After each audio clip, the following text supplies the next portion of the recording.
Mets de l'huile dans ma lampe, Seigneur. Mets de l'huile dans ma lampe. Mets de l'huile dans ma lampe, Seigneur, qu'elle brille dans la nuit.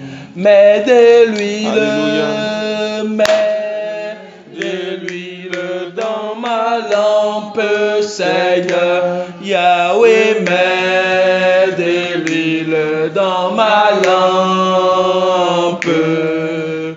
Mets de l'huile dans ma lampe, Seigneur, qu'elle brille dans la nuit. Oh, qu'elle brille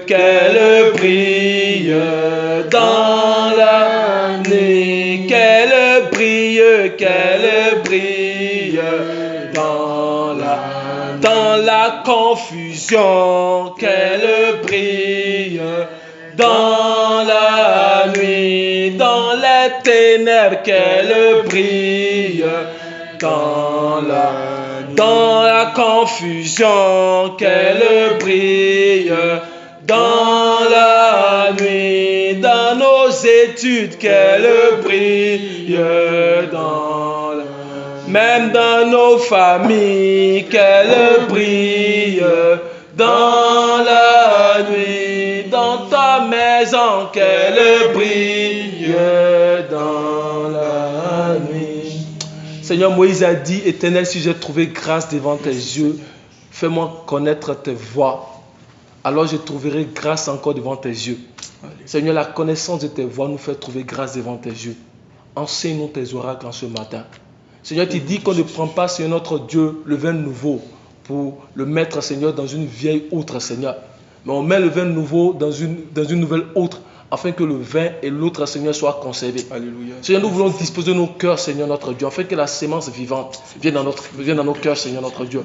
Nous prions que les épines et les ronces soient ôtés, que nos cœurs soient des sols profonds ce soir pour recevoir cette sémence. Seigneur, viens et proclame tes oracles au travers de la bouche de ton serviteur. Parle à nos cœurs, Seigneur, notre Dieu. Paroles qui sont esprit et vie, Seigneur, viennent en nous pour nous façonner en ce soir au nom de Jésus-Christ de Nazareth. Amen. Amen. Amen. Amen. Soyez bénis, Amen. Ce soir, c'est le frère Jean-Philippe qui va nous partager la parole. Et puis, n'oubliez pas que tous les enseignements que nous donnons, tous les messages, en fait, sont sur le site laparolevivifiante.net.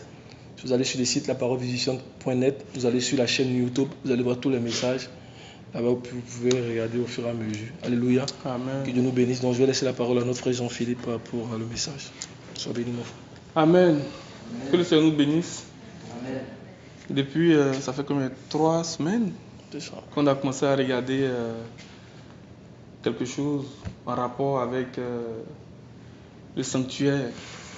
Parce que nous voulons nous identifier au Seigneur lui-même, selon ce que nous est dit dans Hébreux chapitre 9, qui dit que le Seigneur a traversé le tabernacle, qui n'est pas fait de main d'homme, mais il a traversé le tabernacle plus grand, qui a été fait par Dieu lui-même. Et dans cette identification-là, au cheminement de Christ, il y a un certain nombre de choses que le Seigneur veut nous enseigner. Et la manière que le Seigneur est en train de nous enseigner ces choses-là, c'est de regarder d'abord ce qui a été comme un modèle, une image, et de revenir dans la réalité des choses pour mieux saisir la pensée du Seigneur. Et dans cette étude, nous avons commencé à voir déjà l'autel des holocaustes, la cuve des reins, et là nous étions rendus aux habits du sacrificateur. La semaine passée, nous avions dit que le changement de vêtements nous parlait d'une nouvelle identité, nous parlait de la nouvelle vie en Jésus-Christ. En nous appuyant sur le passage de 2 Corinthiens 5, 16, 17. Ça traduisait aussi le fait que tout ce qui est ancien est passé. Dans la forme de l'adoration, dans la forme de la consécration, dans tout ce qui se faisait par rapport au sanctuaire terrestre, tout cela est révolu. Et que l'esprit dans lequel nous devons adorer le Seigneur, c'est en esprit et en vérité. Et ça parlait aussi du fait que, en tout cas, on ramenait ça aussi aux 3 fêtes. La Pâque, la fête des pains sans levain, et puis la fête des prémices, qui se rapporte à ce que le Seigneur avait dit aux Juifs, détruire ce temple, en 3 jours je le relèverai. Amen. Amen. Donc aujourd'hui on va regarder vraiment l'un des éléments qui composait le vêtement de sacerdoce, le pectoral. Je ne sais pas si on va pouvoir finir aujourd'hui, le pectoral, mais si le Seigneur fait grâce, je pense qu'on aura assez d'éléments pour continuer notre cheminement. Amen. Donc nos textes de base se trouvent dans Exode 28.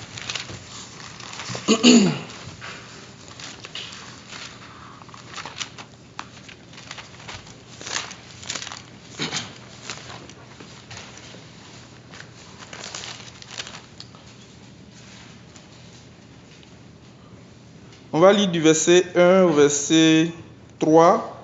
On va sauter, on va lire le verset 8 parce que je voudrais qu'on regarde un peu la ceinture qui avait été demandée aux artisans de confectionner pour le sacrificateur. Et maintenant venir à l'élément sur lequel on voudrait s'attarder ce soir, à partir du verset 15, parlant du pectoral en lui-même. J'ai la parole, Exode 28. Fais approcher de toi Aaron, ton frère, et ses fils, et prends-les parmi les enfants d'Israël pour les consacrer à mon service dans le sacerdoce. Aaron et les fils d'Aaron, Nadab, Abihu, Éléazar et Itamar. Verset 2. Tu feras à Aaron ton frère des vêtements sacrés pour marquer sa dignité et pour lui servir de parure. Verset 3. Tu parleras à tous ceux qui sont habiles, à qui j'ai donné un esprit plein de sagesse, et ils feront les vêtements d'Aaron, afin qu'ils soient consacrés et qu'ils exercent mon sacerdoce. Verset 8. Le verset 8. La ceinture sera du même travail que le phode et fixée sur lui. Elle sera d'or, de fil bleu, pourpre et cramoisi, et de fin lin retors. Continue. Tu prendras 2 pierres d'onyx, et tu y graveras les noms des fils d'Israël. 6 de leurs noms sur une pierre, et les 6 autres sur la seconde pierre, d'après l'ordre des naissances. Verset 15. Tu feras le pectoral du jugement, artistement travaillé. Tu le feras du même travail que le phode. Tu le feras d'or, de fil bleu, pourpre et cramoisi, et de fin lin retors. Verset 16. Il sera carré et double. Sa longueur sera un empan et sa largeur d'un empan. Tu y enchâsseras une garniture de pierre, 4 rangées de pierres. Première rangée, une sardoine, une topaze, une émeraude. Verset 18. Seconde rangée, une escarboucle, un saphir, un diamant. Troisième rangée, une opale, une agate, une améthyste. Quatrième rangée, une chrysolite, un onyx, un jaspis. Ces pierres seront enchâssées dans leur monture d'or. Verset 21. Il y en aura 12 d'après les noms des fils d'Israël. Elles seront gravées comme des cachets, chacune avec le nom de l'une des 12 tribus. Amen. On va s'arrêter là. Parce que pour la suite, en tout cas, j'espère que le Seigneur va nous faire la grâce de parler un peu de l'urim et du thummim. Parce que c'est des éléments qui sont rattachés au pectoral. C'est très important de les voir aussi. Alors, dans ce texte que nous venons de lire, nous comprenons que pour être au service du Seigneur, pour être dans le sacerdoce du Seigneur, ça nous prend des vêtements de sacerdoce. Comme le Seigneur l'a dit à Moïse au sujet de Aaron et de ses enfants. Et il a donné la description de ces vêtements-là. Mais il dit quoi au verset 2? Il dit que tu feras à Aaron ton frère des vêtements sacrés pour marquer sa dignité et pour lui servir de parure. Pour lui servir de parure. Quand on parle de parure, ça nous fait penser à tout ce qui est perles, ça nous fait penser à tout ce qui est pierres précieuses et autres. Et justement, c'est ce que nous voyons dans la suite du texte. Quand on parle de la ceinture, au verset 8, on parle de la ceinture, mais quand on parle du pectoral, au verset 15, et le pectoral qui était confectionné à partir de 12 pierres précieuses. Mais l'élément qui est vraiment important et qui va nous donner la tangente de notre passage ce soir, notre partage de ce soir, c'est que le Seigneur a dit que sur chacune de ces pierres, il fallait graver le nom de chaque fils d'Israël. Et donc les 12 pierres qui représentaient les 12 tribus d'Israël. Mais pourquoi? C'est quel enseignement on peut tirer à partir du fait que sur chaque pierre, il fallait graver le nom de chaque fils d'Israël? Qu'est-ce qui représentait les fils d'Israël? Et on va le voir dans Genèse 37.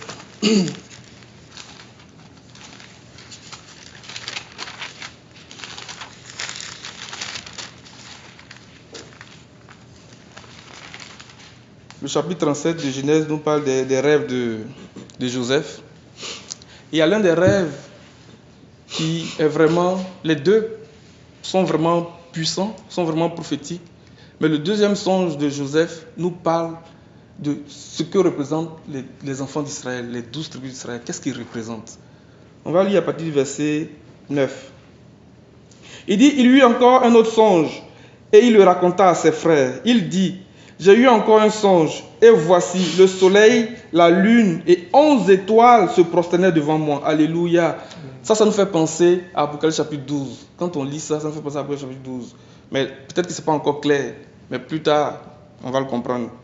Mais ce qui est intéressant dans le verset, il dit que le soleil, la lune et 11 étoiles se prosternaient devant moi. Regardez l'explication que son père donne. Il dit, il le raconta à son père et à ses frères. Son père le réprimanda et lui dit, que signifie ce songe que tu as eu? Faut-il que nous venions, moi, ta mère et tes frères, nous prosterner devant toi? Amen. Donc, dans cette explication, c'est clairement une explication que Jacob donne à ce songe-là. Jacob qui s'apparente au soleil, la mère qui s'apparente à la lune, et les frères de Joseph qui sont les étoiles. Amen. Donc les 12 tribus d'Israël nous parlent des étoiles. Le Seigneur dit de graver chaque nom des fils d'Israël sur chacune des pierres qu'il avait indiquées aux artisans, qu'il avait indiqué à Moïse de donner aux artisans pour la confection du vêtement de sacerdoce. Amen. Mais on a déjà vu ici, par la grâce de Dieu, c'est quoi les étoiles? C'est quoi les étoiles? Qu'est-ce que ça signifie quand on parle d'étoiles? On n'est pas dans les images, on parle de la réalité des choses. Amen. Et dans Daniel chapitre 12, verset 3, on a la définition des étoiles. Dans Matthieu 13, verset 43, le Seigneur nous parle des étoiles. C'est quoi les étoiles? On va les lire rapidement. Daniel 12, 3, et puis Matthieu 13, 43. On va lire ces deux passages rapidement. Daniel 12, 3.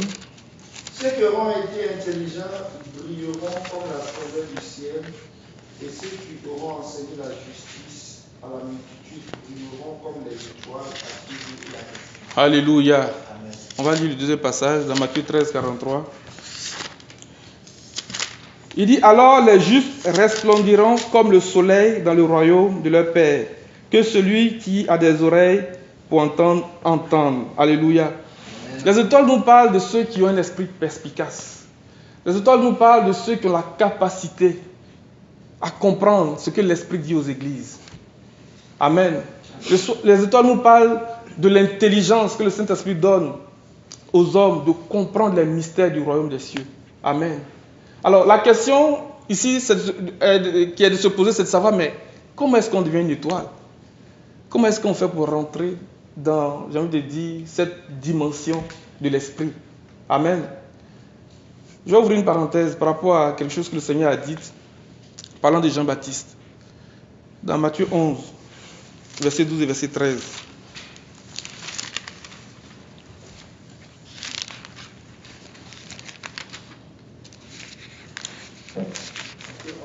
12 et 13. Depuis le temps de Jean-Baptiste jusqu'à présent, le royaume des cieux est forcé, et ce sont les violents qui s'en emparent.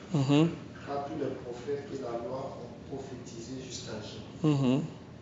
Continue, oui. Et si vous le voulez, si vous voulez le comprendre, c'est lui qui est l'ennemi qui développe. Que celui qui a des oreilles pour entendre. Amen. Quand on lit ça comme ça, on dit, mais qu'est-ce que c'est en train de dire? Il dit, le royaume des cieux est forcé. Et ce sont les violents qui s'en emparent. Qu'est-ce que ça veut dire? Ça veut dire que pour rentrer dans la dimension des étoiles, c'est un cercle fermé. C'est fermé. C'est scellé. Alors, quand on commence à comprendre les mystères du royaume, quand le Seigneur nous fait la grâce et il nous ouvre l'intelligence spirituelle pour comprendre les mystères du royaume, on commence à rentrer dans le cercle des étoiles. C'est pour ça que Job va dire dans Job chapitre 9, verset 7, il dit que tu verrouilles le ciel autour des étoiles. Or, nous savons que le ciel, c'est le sanctuaire de Dieu. Nous savons que le ciel, quand on parle du sanctuaire terrestre, c'est une préfiguration aussi du ciel. Le premier niveau, le deuxième niveau, le troisième niveau. Donc autour de ces étoiles-là, le périmètre qui vient comme pour verrouiller, c'est le périmètre des étoiles, c'est le domaine des étoiles. Et pour rentrer dans ce domaine-là, le Seigneur dit qu'il faut être un violent. Il faut être un violent. Mais qu'est-ce que ça veut dire, être un violent? Ce n'est pas quelqu'un qui est vraiment violent physiquement, mais c'est dit qu'il faut être capable de comprendre les mystères du royaume. On va lire le passage de Job là, dans deux versions différentes pour comprendre ce que le Seigneur veut dire. C'est pour ça que dans Apocalypse chapitre 5, quand Jean a eu la révélation, il dit qu'il a pleuré parce que personne ne fut trouvé digne de prendre le livre et d'en rompre les seaux. Et on lui a dit ne pleure pas. Parce que le lion de la tribu de Juda a vaincu. Et il est digne de prendre le livre et d'en rompre les seaux. Amen. Et le Seigneur nous appelle à être des vainqueurs. Les vainqueurs, c'est ceux qui ont la capacité, du moins c'est ceux qui s'efforcent à chercher à comprendre ces choses-là. Et en nous efforçant à chercher à comprendre ces choses-là, le Seigneur nous transforme, il fait de nous des étoiles. Il nous accorde un esprit perspicace, il nous accorde de la sagesse, de l'intelligence. Il fait de nous des lumières, comme Daniel. On dit qu'on a trouvé chez lui des lumières et une sagesse qui est pareille à la sagesse de Dieu. Amen. Amen. On va lire le passage de Job là. Job 9, verset 7. On va lire dans deux versions différentes. Job 9, verset 7. Il commande au soleil et le soleil ne paraît pas. Il met un sceau sur les étoiles. Alléluia. Moi j'ai une version ici, là, en second 21. Il dit, il ordonne au soleil et le soleil ne paraît pas. Il verrouille le ciel autour des étoiles. Alléluia. Amen. Il verrouille le ciel autour des étoiles. Et il met un sceau. C'est l'idée qui est là. Le fait que c'est scellé. Le fait que les choses du royaume, les mystères du royaume sont scellés. Et la capacité que le Seigneur nous donne, c'est l'esprit perspicace. C'est l'esprit de sagesse et de révélation que le Seigneur nous donne pour comprendre ces choses-là. Et en nous efforçant à les comprendre, en appliquant notre cœur à chaque comprendre ces choses-là, le Seigneur dit que nous sommes des violents. Et c'est comme ça qu'on rentre dans le royaume des cieux, qui est scellé, qui est verrouillé autour des étoiles. Et il y a une image très forte, l'image de Jacob, qui lui était un vainqueur. À travers la vie de Jacob, il y a beaucoup de choses à aller chercher. Mais on va essayer de, peut-être à l'occasion, on parlera de ça. Amen. Amen. Mais les étoiles aussi nous parlent de l'armée céleste. Amen. La Bible dit que le jour où Israël est sorti de l'Égypte, ce jour-là a été une nuit de veille pour l'Éternel. On va regarder ça dans Exode 12. On va dire verset 40 et 42.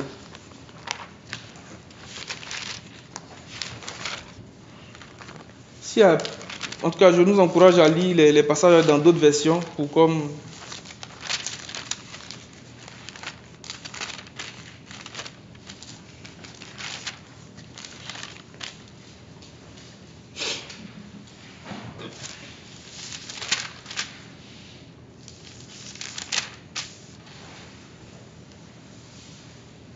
Verset.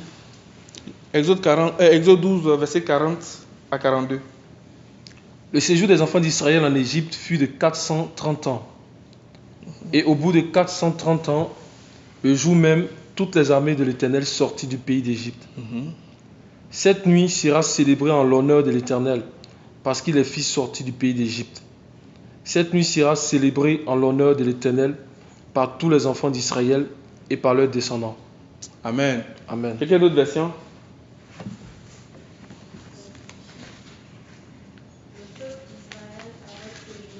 Vas-y. 430 ans en Égypte. Au bout de ces 430 ans, en ce jour mémorable, le peuple du Seigneur sortit d'Égypte en bon ordre. De même que le Seigneur veilla cette nuit-là pour faire sortir son peuple d'Égypte, de même d'âge en âge, les Israélites doivent veiller cette nuit-là, car elle est consacrée au Seigneur. Amen. Je lis une dernière version ici, dans la version seconde 21. Il dit que le séjour des Israélites en Égypte dura 430 ans. Au bout de 430 ans, ce jour-là précisément, toutes les armées de l'Éternel sortirent d'Égypte. Amen. Ce fut une nuit de veille pour l'Éternel. Lorsqu'il a fait sortir d'Égypte, Elle sera une nuit de veille en l'honneur de l'Éternel pour tous les Israélites au fil des générations. Alléluia. Amen. Et Genèse chapitre 2, verset 1 dit que ainsi furent achevés les cieux et la terre et toute leur armée. Alléluia. Donc, Israël, les 12 tribus d'Israël nous parlent de l'armée céleste. Alléluia. Amen. Et la Bible dit que le jour où ils sont sortis, ça a été une nuit de veille pour l'Éternel. Ça veut dire quoi, une nuit de veille pour l'Éternel? Le psaume 81 nous parle de ça.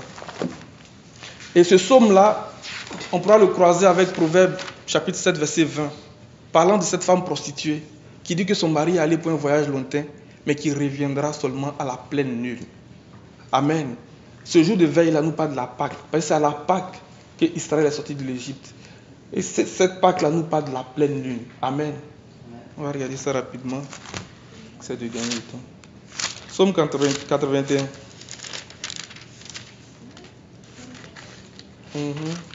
On va pas tout lire, là. On va lire un peu. Là. Puis quelqu'un peut prendre Proverbe 7, verset 20.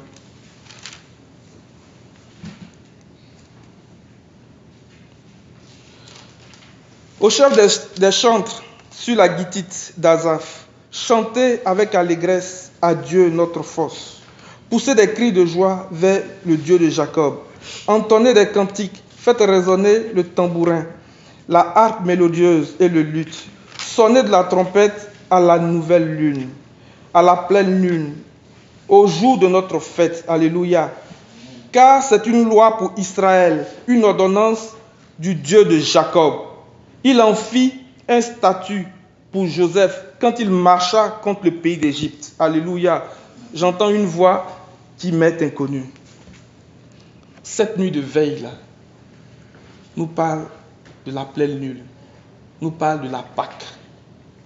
Nous sommes en train de voir, pendant que nous regardons le cheminement du Seigneur à travers le sanctuaire, le véritable sanctuaire, on regarde aussi les fêtes. C'est vraiment important. Et les fêtes, là, c'est un cycle. Et la fête qui va boucler la boucle, c'est la fête de la Pâque. C'est pour ça que le Seigneur, quand il a institué la Pâque, il a dit qu'il ne boira plus du fruit de la vigne jusqu'à ce que cela soit accompli dans le royaume de son Père. Alléluia. Et c'est le jour de la libération. Amen. Paul qui dit que la nature tout entière soupire et gémit pour attendre la révélation des fils de Dieu. Le jour où Israël est sorti, c'était une préfiguration de la révélation des fils de Dieu. C'était une nuit de veille pour l'Éternel. Et le Seigneur veut que les noms des fils d'Israël soient gravés sur chacune de ces pierres-là. Pourquoi? Parce que déjà, Israël, les 12 tribus d'Israël nous parlent du fait que c'était des étoiles. Les étoiles, on a compris ici que c'est ceux qui ont la capacité de comprendre les mystères du royaume. C'est ceux qui sont capables de percer les mystères du royaume parce qu'ils ont un esprit perspicace, ils ont un esprit de révélation, de sagesse. Alléluia.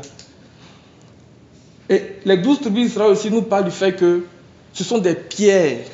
Parce que le fait de graver chaque nom sur une pierre, ça veut dire que les fils d'Israël, les 12 tribus d'Israël, chacune des tribus représente une pierre précieuse. Amen.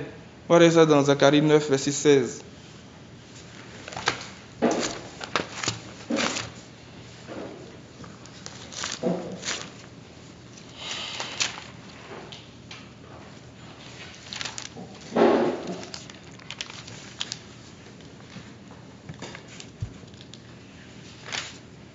Zacharie 9, verset 16.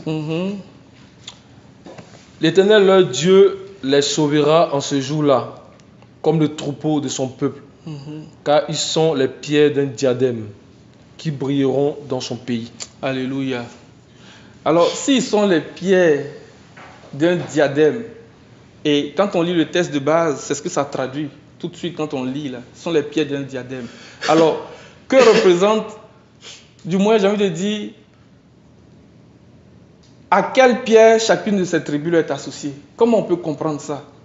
Que telle pierre sur laquelle est gravé tel nom, parce que quand on lit le passage de base, il n'est pas dit que sur telle pierre tu écriras le nom de telle tribu, mais on dit sur chacune des pierres tu écriras le nom d'une des tribus. Mais là, le passage nous dit que ce sont les pierres d'un diadème, et puis on comprend que certainement, et puis c'est vrai, que sur chacune des pierres il y avait un nom. Alors comment on peut faire pour comprendre ça? Quand on revient au texte de base, au verset 8, quand il disait là,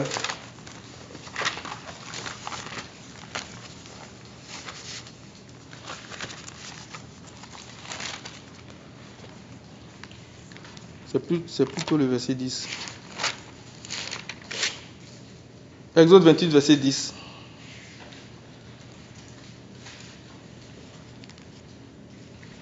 Six de leurs noms sur une pierre et les 6 autres sur la seconde pierre, d'après l'ordre des naissances. Il dit d'après l'ordre des naissances.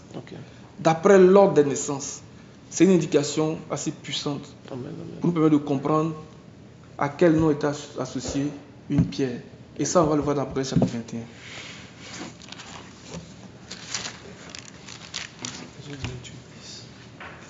Apocalypse 21. Vraiment, j'aurais voulu qu'on lise tout le chapitre. On va sauter. On va lire à partir du verset 10. Mais le passage qui va venir faire le lien avec le nom de chaque fils d'Israël sur chacune des pierres, c'est le verset du verset 19 au verset 20, 21 même. Apocalypse 21 à partir du verset 10. Ouais. Et il me transporta en esprit sur une grande et haute montagne. Et il me montra la ville sainte, Jérusalem, qui descendait du ciel d'auprès de Dieu, ayant la gloire de Dieu. Son éclat était semblable à celui d'une pierre très précieuse, d'une pierre de jaspe, transparente comme du cristal. Verset 12. Elle avait une grande et haute muraille. Elle avait 12 portes, et sur les portes 12 anges, et des noms écrits, ceux des 12 tribus des fils d'Israël. Amen. Vous voyez, on dit qu'elle avait 12 portes, et sur les portes 12 anges, et les noms écrits, ceux des 12 tribus d'Israël. On sait que les anges, comme on le disait tantôt, c'est ceux qui ont la capacité de comprendre ce que l'Esprit dit aux églises. Parce qu'ils ont un esprit perspicace, un esprit de révélation et de sagesse. Amen. Donc, continue. À l'Orient, 3 portes. Au nord, 3 portes. Au midi, 3 portes. Et à l'Occident, 3 portes. Verset 14. La muraille de la ville avait 12 fondements. Et sur eux, les 12 noms des 12 apôtres de l'agneau. Il faut le sauter. Viens au verset 19. Au verset 19. Les fondements de la muraille de la ville étaient ornés de pierres précieuses de toute espèce. Le premier fondement était le jaspe. Amen. Le premier, il est en train d'énumérer. Il dit selon leur ordre de naissance. Le premier, il est en train d'énumérer. On sait que le premier fils d'Israël, c'était qui? C'était Ruben. Ouais. Amen, continue. Le second de Saphir. Le troisième de Chalcédoine. Le quatrième d'émeraude. Le cinquième de Sardonis. Le 6e de Sardoine, le 7e de Chrysolite, le 8e de Béryl, le 9e de Topaz, le 10e de Chrysopase, le 11e d'Hyacinthe, le 12e d'améthyste. Les 12 portes étaient 12 perles. Chaque porte était d'une seule perle. Amen. Continue. La place de la ville était d'or pur, comme du verre transparent. Amen. Vous voyez que le verset 21, on peut le rattacher au verset 12 qu'on avait lu plus haut. On dit chaque porte était une perle. Et il a énuméré les perles. Le premier, le deuxième, selon l'ordre des naissances. Donc à chacune de ces perles-là, on est capable d'associer le nom de chacune des tribus d'Israël. Alléluia. Alléluia. Amen. Mais maintenant, comment est-ce que les artisans étaient capables de graver chacun de ces noms-là sur chacune de ces pierres? C'est parce qu'ils avaient en eux l'esprit d'habileté, d'intelligence et de savoir-faire. On va regarder ça dans Exode 38, verset 23. Et la semaine passée, on regardait c'était quoi l'habileté.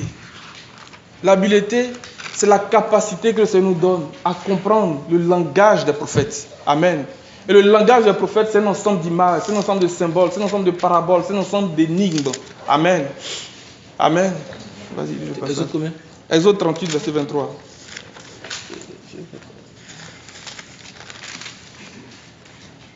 Exode 38, verset 23. Alors, il eut pour aide Oholiab, fils d'Ahisamak,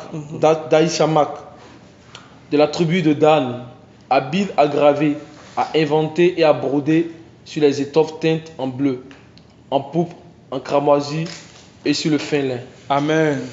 C'était un homme habile à graver. Vraiment que le Seigneur nous accorde vraiment d'être habile. Et l'habileté nous vient de la parole de Dieu. Nous vient de la révélation de la parole de Dieu. Et l'habileté est notre capacité à comprendre les proverbes, à comprendre les énigmes, à comprendre vraiment l'ensemble des images qui constituent le langage de la prophétie. Et on le disait, il y a deux choses. Il y a le langage de la prophétie et il y a l'esprit de la prophétie. Amen. Et notre habileté, notre capacité à comprendre ces choses-là, ce langage-là, est ce qui nous permet d'être habiles. Et quand on commence à comprendre ces choses-là, le Seigneur est en train de nous donner la capacité de pouvoir graver sur des pierres, graver sur des choses qu'on peut graver. Amen. Alors, la question qu'on pourrait se poser maintenant, c'est de savoir, mais... Et puis l'autre chose que je voulais dire, il ne faut pas que j'oublie là, c'est que la Bible nous dit que après que ces artisans-là aient réalisé les travaux du sanctuaire, ils sont venus le présenter à Moïse. Et Moïse les a examinés. Amen. Et il a vu que c'était conforme à ce qu'on lui avait montré sur la montagne. Pour dire quoi? La Bible dit que nous avons été édifiés sur le fondement des apôtres et des prophètes. C'est pour ça que lorsque nous prions, nous demandons au Seigneur qu'il suscite vraiment des prophètes, il suscite vraiment des apôtres pour nous enseigner. C'est vraiment important. Quand on prend le cas précis de Oliab, de Beth-Salil et de tous les artisans en qui le Seigneur avait mis un esprit de sagesse et d'intelligence, un esprit d'habileté, de savoir-faire, la Bible dit qu'il leur a même donné le don d'enseigner. Eux, ils n'avaient pas vu le modèle. C'est Moïse seul qui avait vu le modèle. Mais parce que Dieu leur avait donné cette capacité par son esprit, ils ont été capables de réaliser les travaux et de venir le présenter à Moïse, qui lui avait vu et examiné et a vu que c'était conforme. Quand on prend cette image et puis on la transpose dans notre réalité en tant qu'enfant de Dieu, c'est de dire quoi? Que s'il y a un prophète qui rentre au milieu de nous, parce que lui, il a l'intelligence des visions de Dieu, parce que lui, il a la révélation du modèle parfait, il est capable de nous dire, à tel niveau, la mesure n'est pas exacte. Il est capable de rectifier le tir. Il est capable de corriger. C'est pour ça que David dit que le plan qu'il a donné à Salomon, il a reçu par révélation.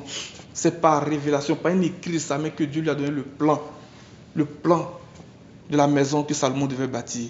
Et il a même précisé les dimensions, le matériel approprié pour chaque ustensile, le poids et tout ce qu'il fallait. C'est par révélation que David avait reçu cela. Donc nous prions vraiment que le Seigneur nous fasse la grâce de susciter au milieu de nous des prophètes, de susciter au milieu de nous des apôtres. Amen. Amen. Des fois, on s'attend à ce que, oui, le Seigneur le fait. On s'attend à ce que quelqu'un vienne nous visiter. Mais de la même manière que Moïse a dit à Israël, il dit, l'Éternel, votre Dieu, fera surgir au milieu de vous un prophète comme moi. Vous l'écouterez dans tout ce qu'il vous dira. Le Seigneur est capable au milieu de nous de susciter des prophètes, des apôtres. Amen. Amen. Amen. Alors, comment est-ce que, et où est-ce qu'on trouve ces pierres précieuses-là? Dans Ézéchiel 28, verset 13, on a un passage qui nous donne l'endroit où est-ce qu'on trouve ces pierres-là. Amen. Parce qu'il nous faut avoir les habits de sacerdoce. Il faut que nos vêtements de sacerdoce soient complets. On ne peut pas seulement nous présenter avec la tunique. Ça prend l'éphod, ça prend le pectoral, ça prend la tia, ça prend la ceinture, ça prend le caleçon de lin. Ça prend tout ça.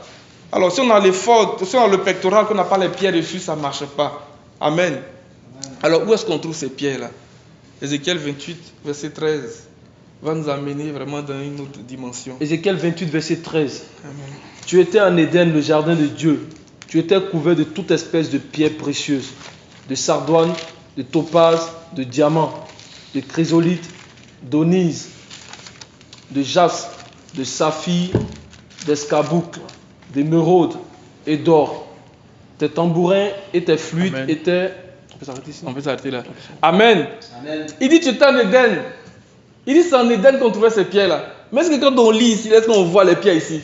Pourtant, il y a les pierres ici. Amen. Amen. Donc on va les lire et puis on va voir. Comme il dit c'est en Éden qu'on trouve les pierres, on va lire et puis on va voir où sont les pierres. Amen. Amen. Dans Genèse chapitre 2, Amen. À partir du verset 10. Lisons à partir du verset 8 même, c'est très intéressant. Jusqu'au verset 14.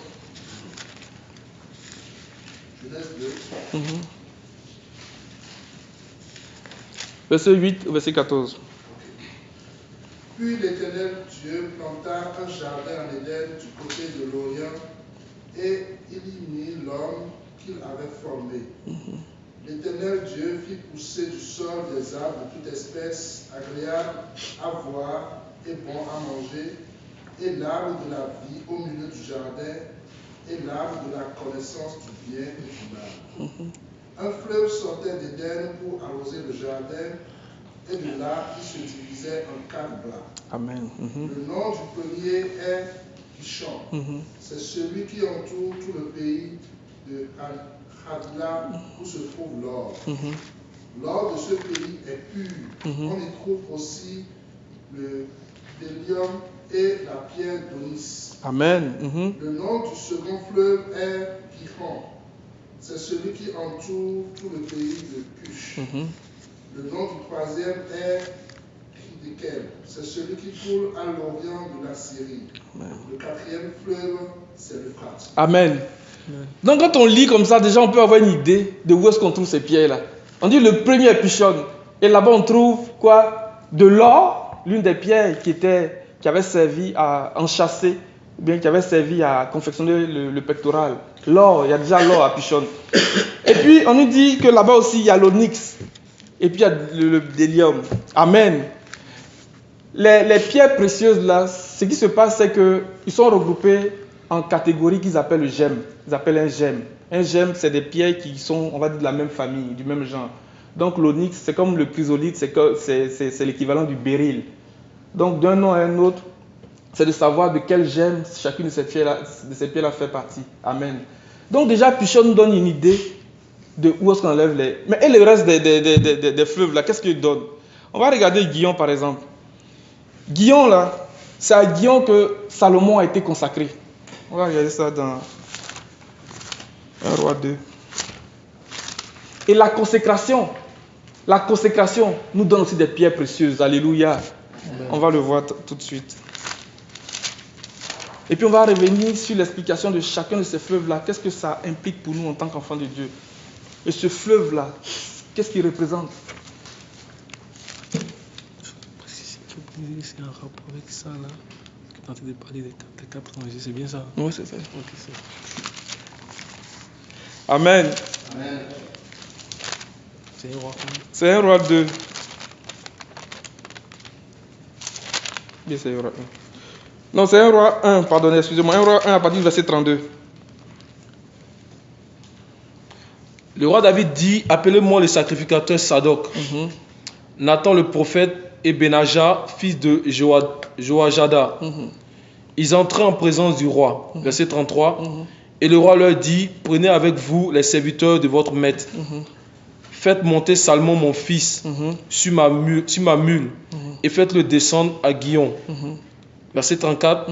Là, les sacrificateurs Sadok et Nathan le prophète l'oindront pour roi sur Israël. Vous sonnerez de la trompette et vous direz, vive le roi Salomon. Amen. Amen. Donc Salomon a été consacré à Gihon. Mais qu'est-ce que ça nous enseigne par rapport à cela?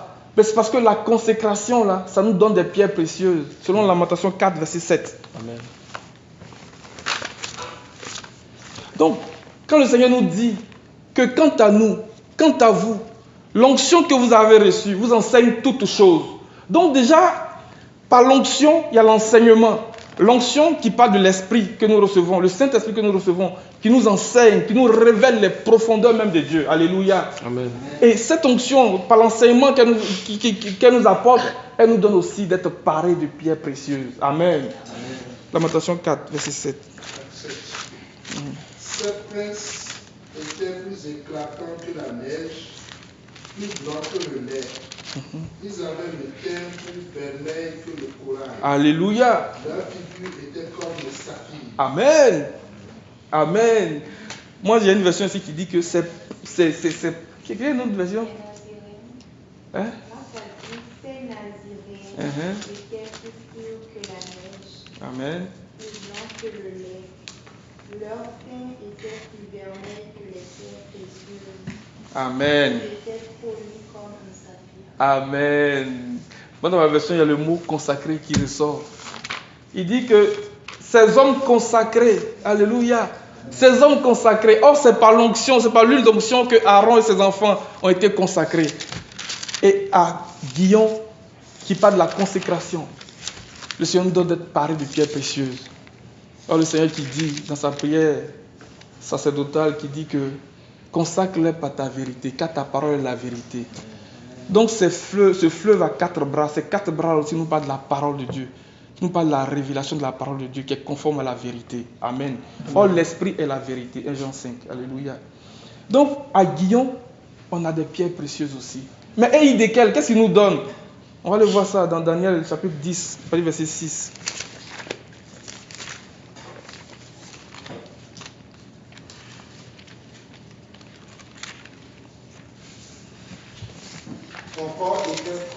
Pour situer le contexte, pourquoi est-ce qu'on se réfère à Eidékel? Verset 4, ouais. Le 24e jour du premier mois, j'étais au bord du grand fleuve qui est Eidékel.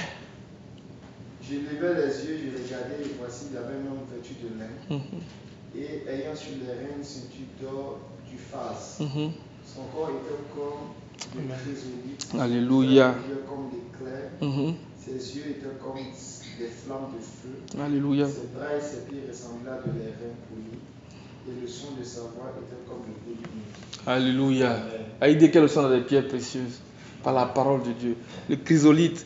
Quand on parle des yeux du Seigneur, on se réfère à Judas. Parce que quand on a parlé du fait que chacun des noms des fils d'Israël était inscrit sur une pierre, Judas, l'une de ses caractéristiques, la Bible dit qu'il a des yeux rouges. Judas a des yeux rouges.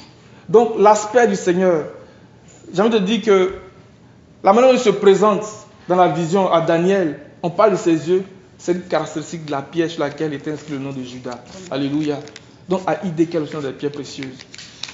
Quant à l'Euphrate, je n'ai pas trouvé vraiment de verset qui dit qu'il y a des pierres précieuses qui se réfèrent à l'Euphrate. Mais comme je disais tantôt, les pierres précieuses elles sont regroupées en catégories, en familles, dans le même genre qu'on appelle un gemme. Amen. Le chrysolite se réfère à, j'ai pris des notes là, mais je ne pense pas que ce soit ça le plus important. Se réfère à d'autres types de pierres précieuses qu'on a énumérées tantôt. Mais ce fleuve a 4 bras. Dans ce qu'on lisait tout à l'heure, on parlait de la parole, on parlait de l'esprit. Ce fleuve-là nous parle de l'esprit. Amen. Il nous parle aussi de la parole. Amen. Mais qu'est-ce que ça nous apporte en tant qu'esprit? Qu'est-ce que ça nous apporte en tant que parole?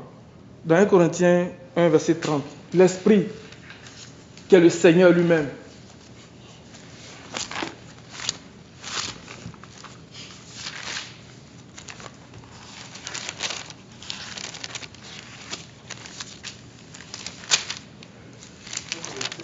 Verset 30.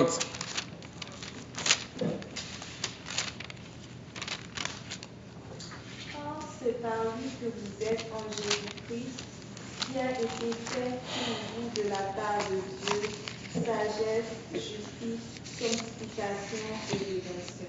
Alléluia.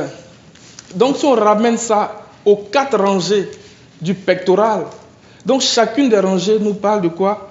Nous parle de la sagesse, nous parle de la justice, nous parle de la sanctification et nous parle de la rédemption. Amen. Alléluia. Amen. Et quand on prend 2 Timothée 3, verset 16, parlant de la parole, la dimension de la parole, qu'est-ce que ça nous apporte?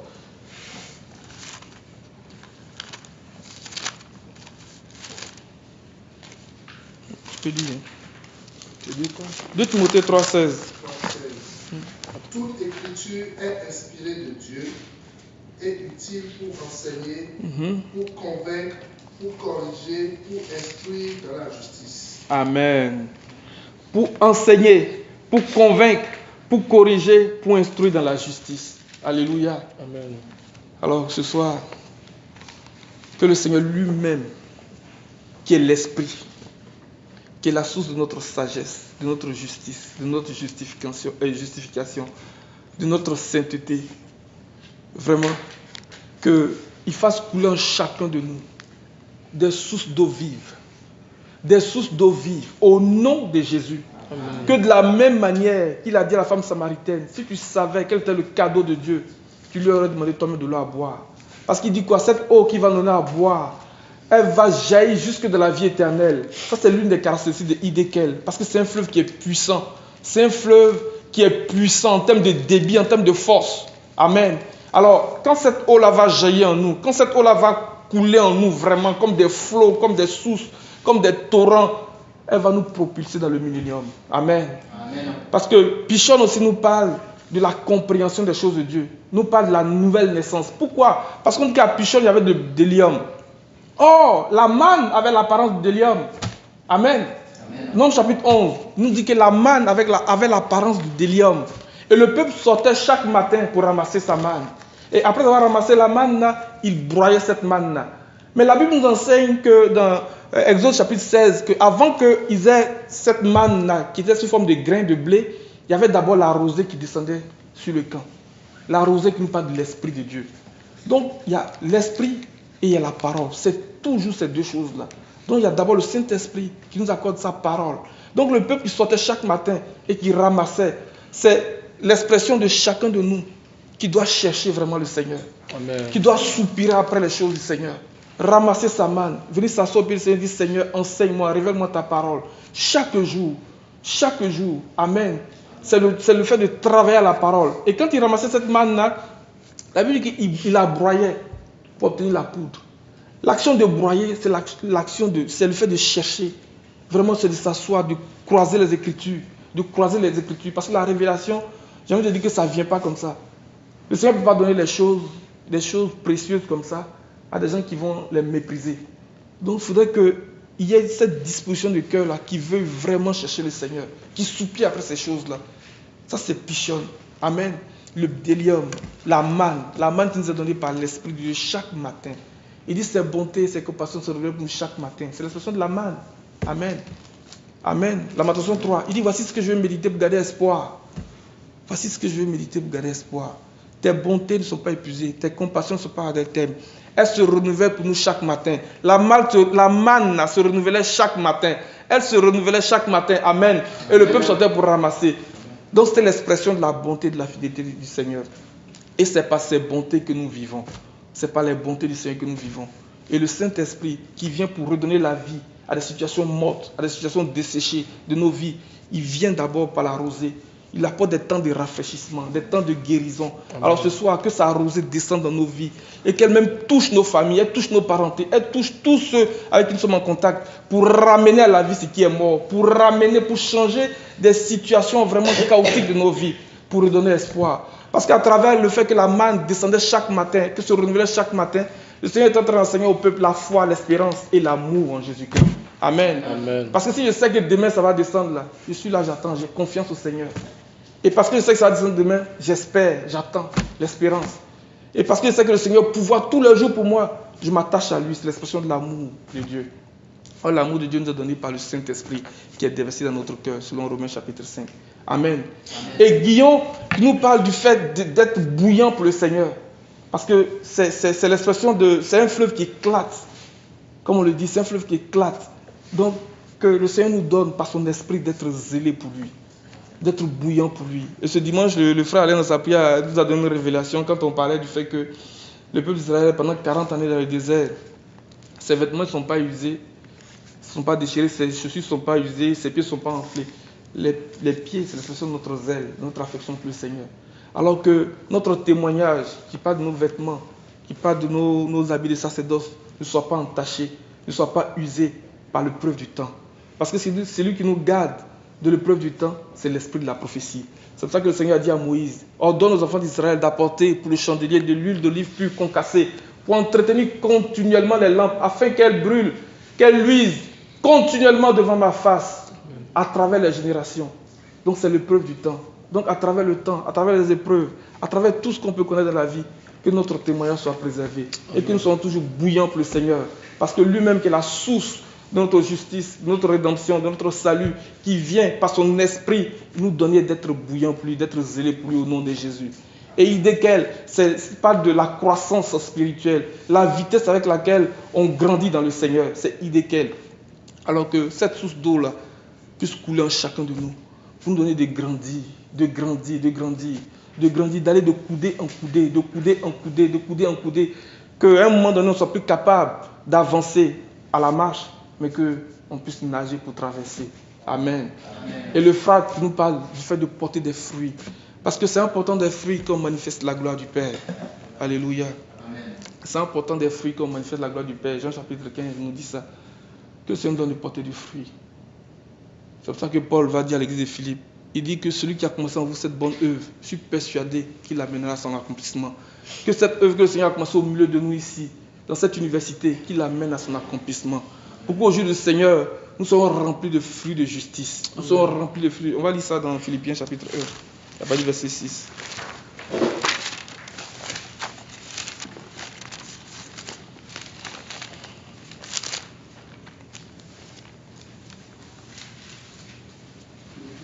Philippiens chapitre 1, à partir du verset 6. Philippiens 1, pardon. Je suis persuadé que celui qui a commencé en vous cette bonne œuvre la rendra parfaite pour le jour de Jésus-Christ. Continue. Il est juste que je pense ainsi de vous tous, parce que je vous porte dans mon cœur, soit dans mes liens, soit dans la défense et la confirmation de l'Évangile, vous qui tous participez à la même grâce que moi. Car Dieu m'est témoin que je vous chéris tous avec la tendresse de Jésus-Christ. Et ce que je demande dans mes prières, c'est que votre amour augmente de plus en plus en connaissance et en pleine intelligence, pour le discernement des choses les meilleures, afin que vous soyez purs et irréprochables pour le jour de Christ, remplis du fruit de justice qui est par Jésus-Christ à la gloire et à la louange de Dieu. Alléluia. Il y avait 2 heures. On va arrêter. Amen. Amen. On va arrêter, ça nous donne l'occasion de prendre quelques questions. Probablement que la semaine prochaine, les frères vont continuer et puis peut-être à l'occasion, on parlera de l'urim et du thummim. Parce que si on ne parle pas de ça, c'est comme si le pectoral là n'est pas complet, parce qu'il est rattaché au pectoral. Mais vraiment, que notre pectoral soit vraiment confectionné. Il devait être carré. On sait que le carré nous parle de la droiture, de l'équité, de la bonté, de la fidélité, ces choses-là. Que le Seigneur nous aide. Amen. Au nom de Jésus. Amen. Est-ce qu'il y a des questions ou des ajouts, des questions sur des points qu'on n'a pas bien compris et tout ça?